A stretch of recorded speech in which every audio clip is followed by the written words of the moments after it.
So hello dear students, this is Abhishek Gupta from civil department. और आज हम पढ़ने जा रहे हैं फाउंडेशन, जो कि सब्जेक्ट है building construction B fourth semester का। तो सबसे पहले हमको फाउंडेशन पढ़ने से पहले हमको क्या पढ़ना पड़ेगा, स्ट्रक्चर होता क्या है। स्ट्रक्चर देखो दो भाग में डिवाइड किया गया है, सब स्ट्रक्चर, सुपर स्ट्रक्चर। सब स्ट्रक्चर क्या होता है, जो प्लिंथ लेवल से नीचे का भाग होता है, जो डायरेक्टली सॉइल के कॉन्टेक्ट में रहता है, उसको क्या बोलते हैं, सब स्ट्रक्चर।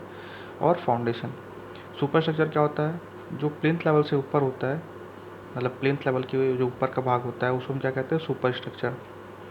तो स्ट्रक्चर करता क्या है, स्ट्रक्चर होता क्या, हम सबसे पहले ये जानते हैं। स्ट्रक्चर होता है, एक बॉडी होता है जिसके बहुत सारे मेंबर्स होते हैं। अगर स्टील डिजाइन में बात करूँ तो उसके जैसे tension member, compression member, flexural member, torsional member and foundation elements.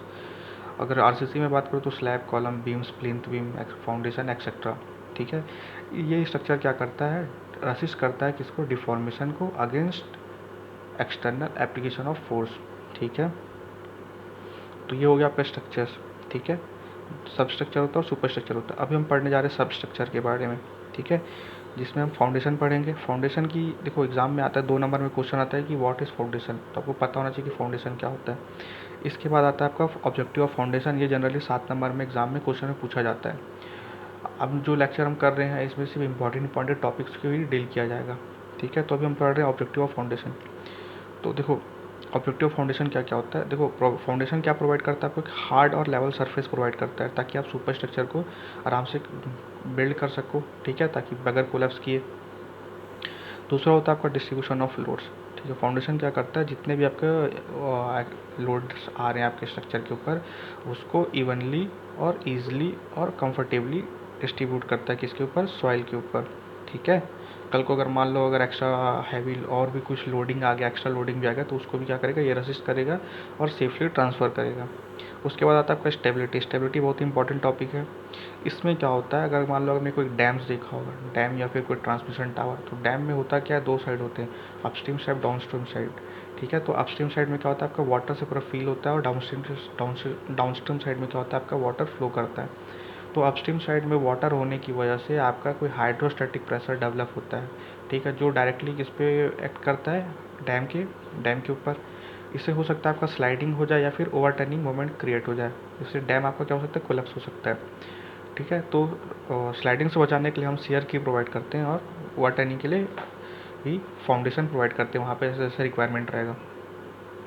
तो देखो अब मान लो कि कोई ट्रांसमिशन टावर, अब ट्रांसमिशन टावर है, उसमें क्या होता है, आप देखोगे हैवी केबल्स यूज़ होता है, हैवी केबल्स लगा होता है। वो हैवी केबल्स में क्या होता है, टेंशन क्रिएट हुआ होता है। उस टेंशन की वजह से हो सकता है कि कोई ओवर टर्निंग मोमेंट जनरेट हो जाए। ठीक है, जैसे मोमेंट क्या होता है, फोर्स इंटू परपेंडिकुलर डिस्टेंस। ठीक है, तो कोई फोर्स को अगर सेंट्रोसिटी मिली तो क्या मिलेगा, क्या हो सकता है आपका वहाँ पे ओवर टर्निंग हो सकता है, किसका, आपका ट्रांसमिशन टावर का। तो उसके लिए हमको बचाने के लिए क्या करते हैं, एक एंचोर फाउंडेशन प्रोवाइड करना पड़ता है ट्रांसमिशन टावर में। ठीक है, इसके बाद आता है आपका safety against undermining. Foundation generally क्या होता है, बाढ़ के समय में, बाढ़ में क्या होता है, बहुत पानी आ जाता है। पानी क्या करता है, आपके स्ट्रक्चर को वो कमज़ोर बना सकता है। ठीक है, जैसे कि आपको पता ही होगा, केरल में भी बीच में बाढ़ आया हुआ था, तो हो सकता है आपका कि बहुत सारे घर क्या होते हैं, कमज़ोर होने की वजह से कोलैप्स हो सकते हैं। तो जो फाउंडेशन क्या करता है, इसको स्टेबिलिटी प्रोवाइड करके रखता है और इन सब चीज़ों से बचा करके रखता है। ठीक है, अब देखो क्या आता है फिर, प्रोटेक्शन अगेंस्ट सॉइल मूवमेंट। जैसे कि हमको पता है हमारे एरिया में सबसे ज़्यादा ब्लैक कॉटन सॉइल प्रेजेंट है, और ब्लैक कॉटन सॉइल की प्रॉपर्टी क्या होती है, बरसात में फूल जाता है और गर्मी में सिकुड़ जाता है। ये क्यों होता है, due to clay mineral that is montmorillonite की वजह से। तो ये क्या करता है, इस तरह की प्रॉपर्टी की वजह से हो सकता है आपका सॉइल में कुछ तरह के मूवमेंट हो, जिससे हो सकता है एक्सेसिव सेटलमेंट्स हो सकते हैं। तो इसको बचाने के लिए हम क्या करते हैं, फाउंडेशन सही प्रोवाइड करना पड़ता है जैसा रिक्वायरमेंट हो। ठीक है, उसके बाद क्या आता है, प्रिवेंट अनइक्वल सेटलमेंट। अब 2 तरह का सेटलमेंट हो, एक दो तरह का फेलियर होता है, एक तो होता है शियर फेलियर, दूसरा होता है सेटलमेंट फेलियर। तो फाउंडेशन क्या करता है, आपके सेटलमेंट को, डिफरेंशियल सेटलमेंट्स को प्रिवेंट करता है। ठीक है, इसके बाद आता है आपका क्या, रिक्वायरमेंट्स ऑफ गुड फाउंडेशन। अब रिक्वायरमेंट्स ऑफ गुड फाउंडेशन क्या क्या होंगे, तो पहला तो होगा आपका स्टेबिलिटी, दूसरा होगा आपका लोकेशन, तीसरा होगा एरिया ऑफ फाउंडेशन, चौथा होगा क्या, बेस ऑफ द फाउंडेशन। ठीक है, बेस ऑफ द फाउंडेशन कैसा है, रिजिड है कि नहीं है। ठीक है, अगर रिजिड होगा तो उससे क्या होगा, डिफरेंशियल सेटलमेंट क्या हो जाएगा, कम हो जाएगा, और एक्सेसिव सेटलमेंट को हम अवॉइड कर सकते हैं। ठीक है, तो ये कुछ आपके पॉइंट्स थे जो आपको इम्पोर्टेंट्स हैं, जो आपके एग्ज़ाम में पूछे जाते हैं और आपको याद रखने हैं।